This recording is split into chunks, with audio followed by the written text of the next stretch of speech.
Hello, my name is Mildred Towns. I'm the host and life coach of Let's Be Real About It. It's a talk show, and this show is where we can be true and we can be real about life issues. We can speak about the traumatic and devastating things that have occurred in our lives or that may be occurring right now at this present time. We will talk with people from all races, all cultures, all religions, all nationalities, because hurt, pain, devastation, and traumatic experience has the ability to affect us all. It doesn't care. It crosses boundaries. It has no respect to person. So nobody is exempt from it. So it's time that we face the truth. It's time that we be real about the truth. It's time that we face life and stop passing the buck, as it say, or the buck, as it say. It's time to stop pointing the finger. It's time to be real. It's time to be real about what's happening in your life. It's time to be real about the issues in your life, because I know you, like me, want to be delivered and want to be set free and healed. And this is your opportunity. So let's be real about life. Let's be real about what's happening in your life. Let's be real about the life situations. God bless.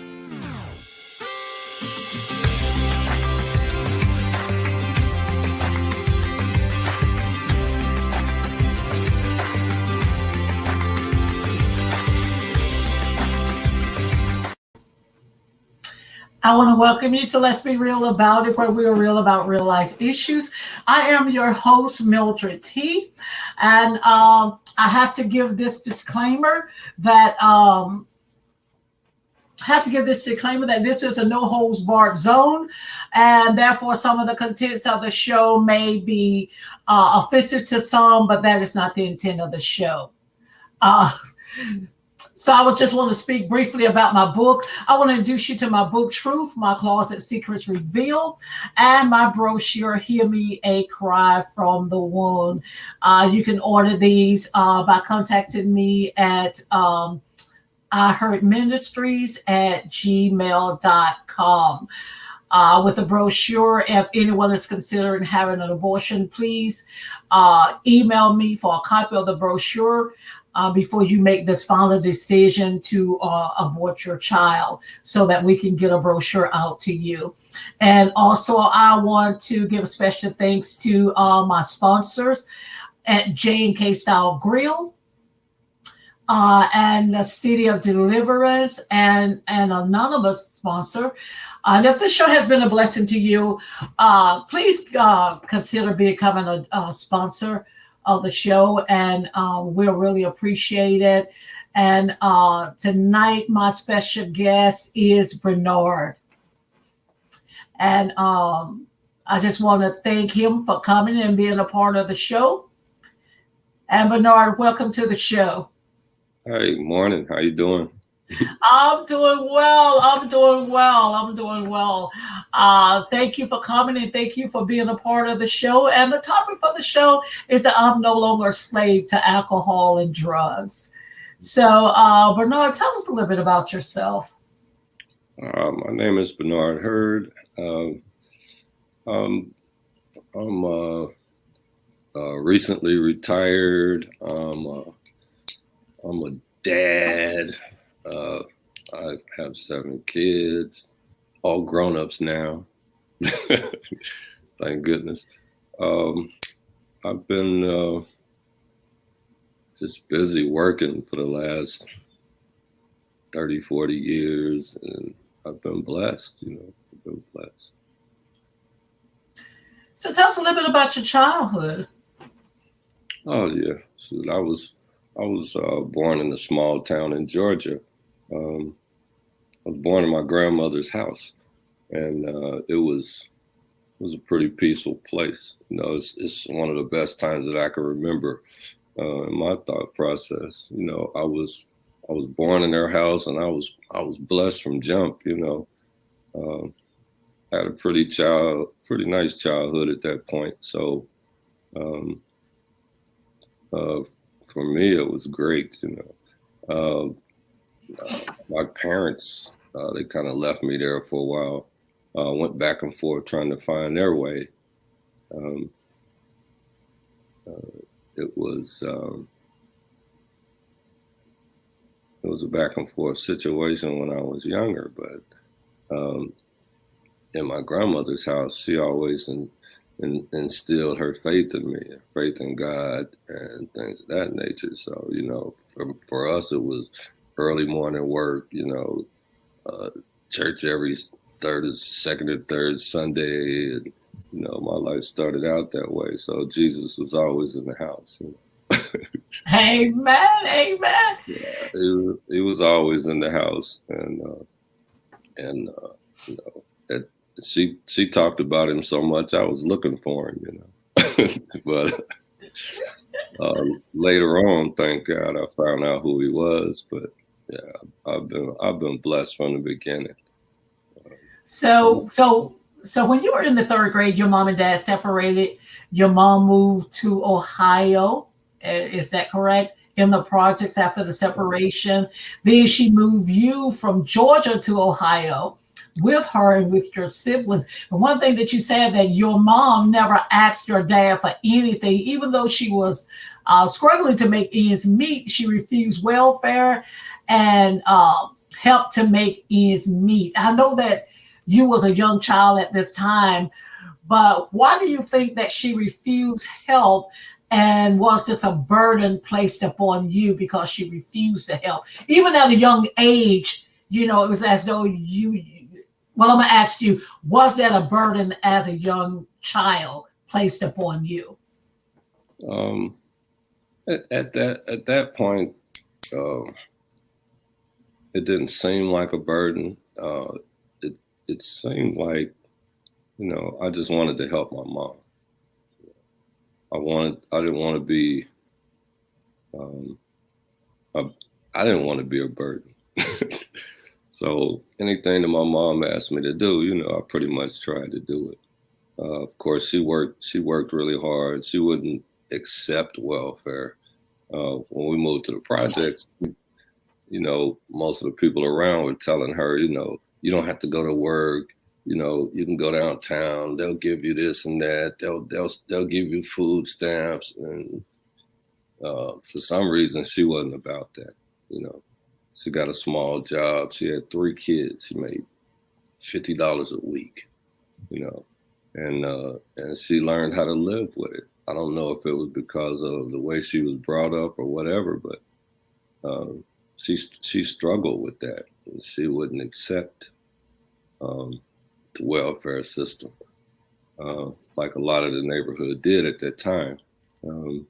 So, this is the way we lived. And by her working so hard, she wasn't home a lot. So a lot of that responsibility was on me. We looked out for each other, and the whole neighborhood looked out for, they looked out for us at the time. The neighbors across the street, they knew my mom. We kind of went back and forth, and everybody kind of looked out for each other. So it was that type of neighborhood at the time. So I pretty much got up and went to sleep doing what I wanted to, even at an early age.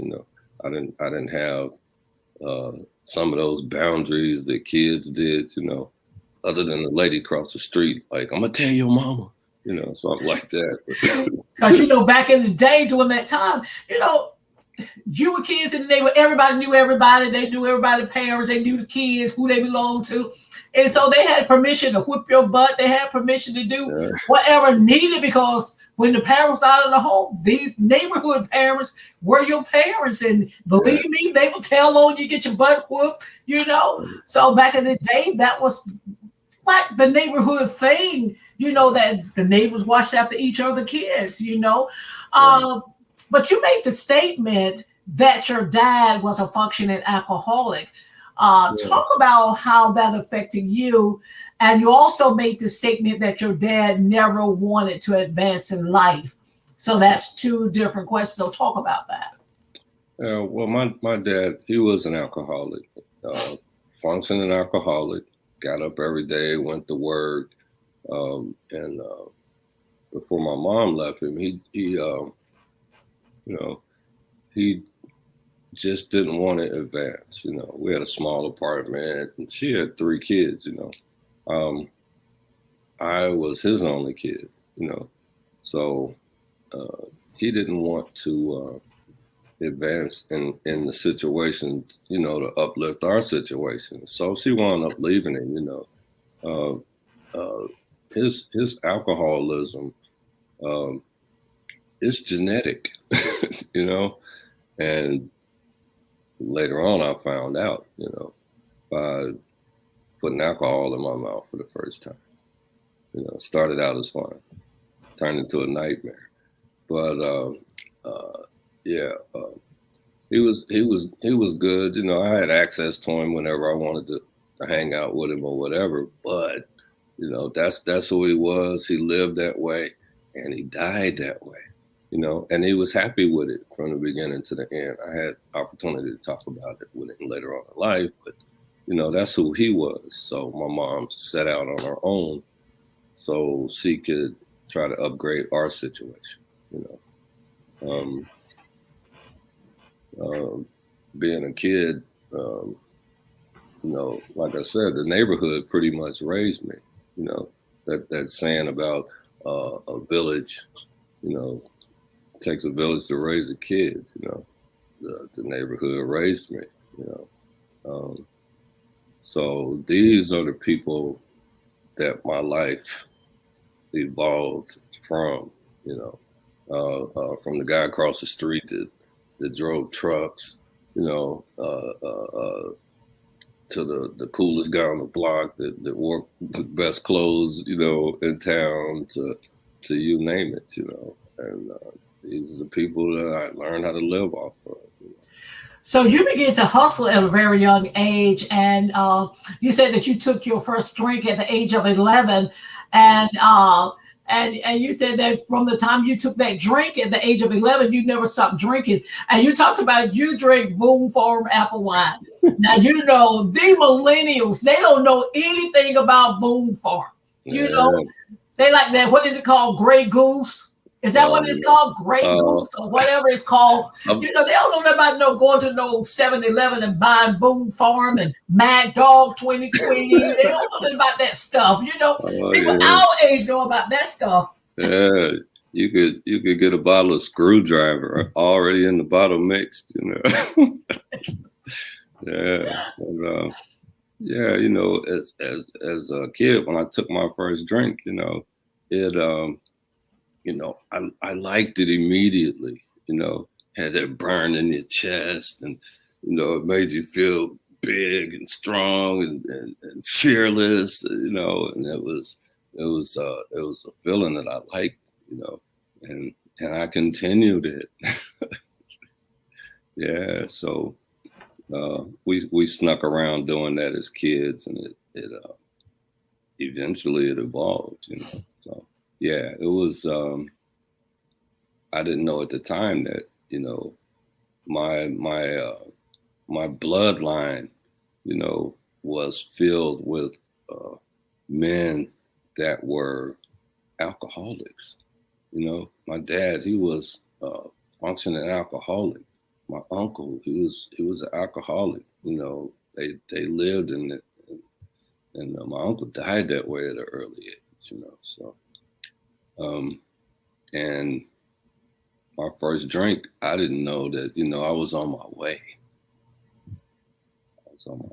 So, yeah, I didn't realize what a hold it had took over. It had took on me at such an early age. And I mean, and just from that first drink. So by junior high school, not only were you drinking, you started selling weed in school, and talk about how with the drinking and the selling weed and all this stuff, how did it affect your education? Well, looking back on it, it was negative. The things that I like to do, it was fun. The harder subjects were even harder because I couldn't stay focused, couldn't stay focused. The hard things like math and some of those other things, the things I liked, that they weren't a problem because they were easy, of course. But some of the harder subjects, I couldn't stay focused. So yeah, it affected my situation, and even in grade school, like junior high, I think it all affected my situation. I realize now, looking back, that I would have did much better if I hadn't have been drinking and using. So, yeah. So you made the statement too that you never had anybody to bounce off. Therefore, you learned to do bad things from the neighbors, like you had no role model. So how important is it? Uh, we're gonna say for young guys because especially young black guys, they're so stereotyped now. So how important is it that our young black guys have role models in their life to bounce off? You said you didn't have that, not even with your dad, but somebody in their life to bounce off. Because I feel that that's so important. That would help them to stay on track and to keep them walking in the right direction. Because some of them get so off track, they end up in jail, end up in prison, some serving life sentences for something that if they would have had somebody in their life to help guide them, that maybe they wouldn't have gotten to the point to where they are right now. Yeah. Well, being pigeonholed in small neighborhoods like that without a father figure in the house, I think it's important that you do have two parents. So many people in our situation didn't, so you're more susceptible to the negativity of these neighborhoods. Me, for one, I learned from some of the good people around me. I also learned from some of the bad people around me, people I wanted to be like and people I didn't want to be like. So I was a good kid inside, but I was taught some bad things on the outside, like some of those hustles in the street that got you in trouble, like selling drugs for profit, so-called. Most of those things that I did, I knew they were wrong, but I didn't have nobody like, oh, don't do that, don't do this. My mom, she was kind of busy, and she didn't see a lot of the things that were going on around me. But yeah, it's so important for kids, to be able to have somebody to surround themselves with good people. It's so very important. I know later on here in LA, we created mentoring programs, for some of the inner city kids that had never been off their block. You know what I mean? And one of my jobs, was to expand their horizons. I picked these kids up from their mama's porch, and they gave them to me. Can I take your kid?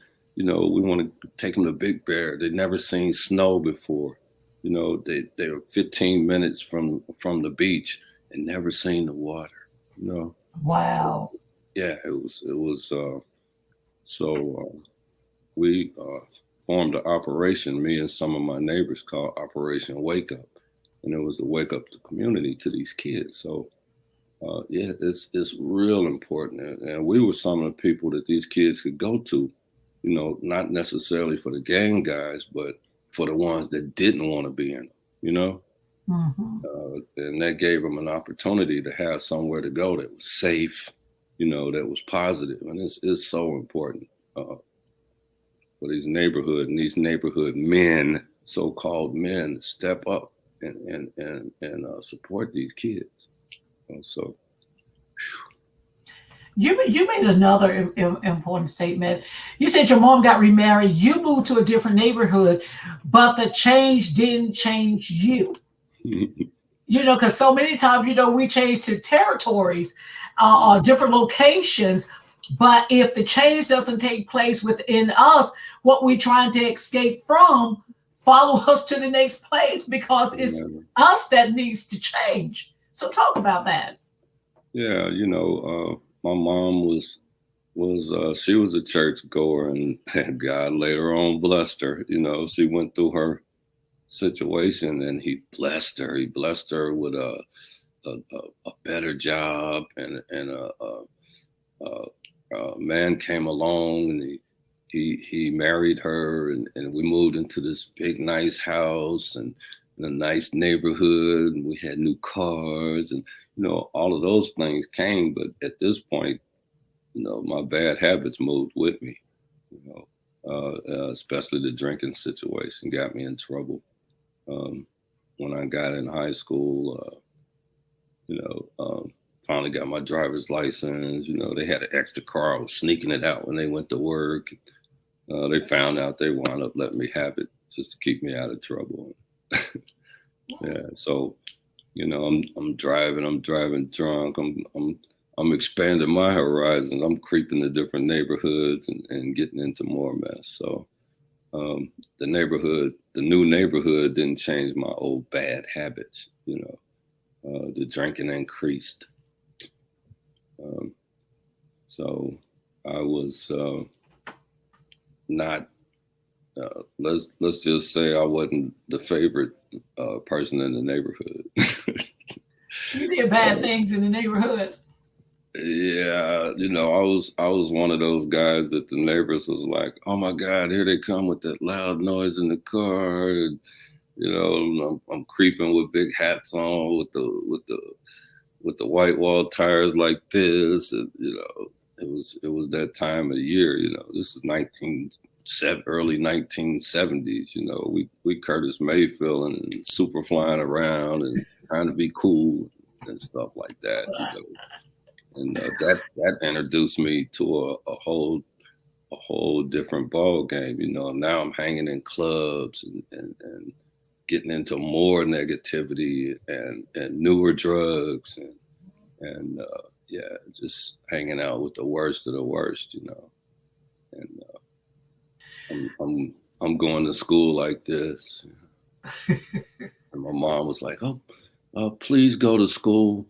Every time you don't go, it causes me a problem." She was like, they were like, "Well, don't come back without your parents," and she was like, "Okay, I already went to school. I'm tired of going to school. Would you please just go to school?" So I didn't want to disappoint her, so I promised her I would go to school. So I know that you said too that when you was dealing drugs, that some of the neighborhood people told you that you need to get a lawyer. So you just go down and you just find your lawyer hanging out, just find your lawyer. So that if you ever got in trouble, that lawyer will be available to get you out. And also, do you think that by this time that you would consider yourself to be an alcoholic, just like your dad was an alcoholic, and just like your uncle was an alcoholic? So you was an alcoholic at an early age. So talk about that real quick. Yeah, well, I still didn't consider myself being an alcoholic, because at this point, drinking and getting high and all these other things, these were fun things. We woke up looking forward to this type of stuff. By 12 o'clock, we had something in our mouth. We start out the day. So if it was, we'd go to school and we hit the top of the hill at school. We was drinking or using something before we even got out of school. Half the time, I would go to school and leave halfway. I would drive my car down the bottom of the hill, so they would call me, "Mr. Hurd, would you get your car to the teacher's parking lot?" And I would leave, and I wouldn't come back. But yeah, it was a progression. And some of the bad guys that were successful at it, these are the guys that taught me, like, look, before you hit these streets like this, you need to get you a relationship with a lawyer, dude. So I went downtown and I found me this little Jewish guy right across from the courthouse. Name was Calvin Prim. This was back in 72. And I walked in his office and I told him I needed a lawyer. And And he was like, okay, what do you need? And I said, I don't know yet. And I gave him some money and I left. So every time I had some spare change, I would go down there and give him some money, not knowing that one day I was gonna have to call him. And when I called him, he showed up. I was selling weed one day. The cop pulled me over. I had weed all over the floor of the car. They took my car and they took me to jail. And I was half high anyway. I was like, I'll be out by daylight. And they took me to jail. And I called my lawyer, and sure enough, there he was. So I developed a relationship with this guy. And these guys today, they do all these things and don't do those type of things. Get you a lawyer. Listen at you. Tell them to get a lawyer. Get a lawyer in advance because you're going to jail. So get you a lawyer. Start paying in advance. I called him before I called my mama. And one day it got to the point. Well, I was out of the house. Didn't get along with my stepdad at this point. He was kind of abusive. Not physically abusive to my mom, but mentally abusive. So once we peeped his whole card, he was ready for us to get out of the house anyway. So one day I told him, he's like, oh, I'll go out and rake the leaves. I'm like, those are your leaves. So you rake those. And then if you want to do the house rules, then you're going to have to leave. And I was like, thank you. And I thanked him for what he did. And I said, F you for what you didn't do, and I left. I had a 63 Chevrolet and all my stuff fit in the trunk. And that's when I hit the street, So we're gonna talk about that part right there when we come back from part 2. So I want to thank you for being my guest today, and I am looking forward for part 2, so you can finish up your story and talk about recovery, because it's so important, that the people know how you recovered and how you came out on top and how you have survived recovery for a long time that you have recovered. So I want to thank you for coming and being a guest tonight. And I just want to say to everyone who watched the show nationally and internationally, thank you, because it's just so many to try to name them all. So I just want to thank you for watching the show. And I would like to hear from you. So please email me at iheartministries@gmail.com to let me know in what Cedar State that you are viewing the show.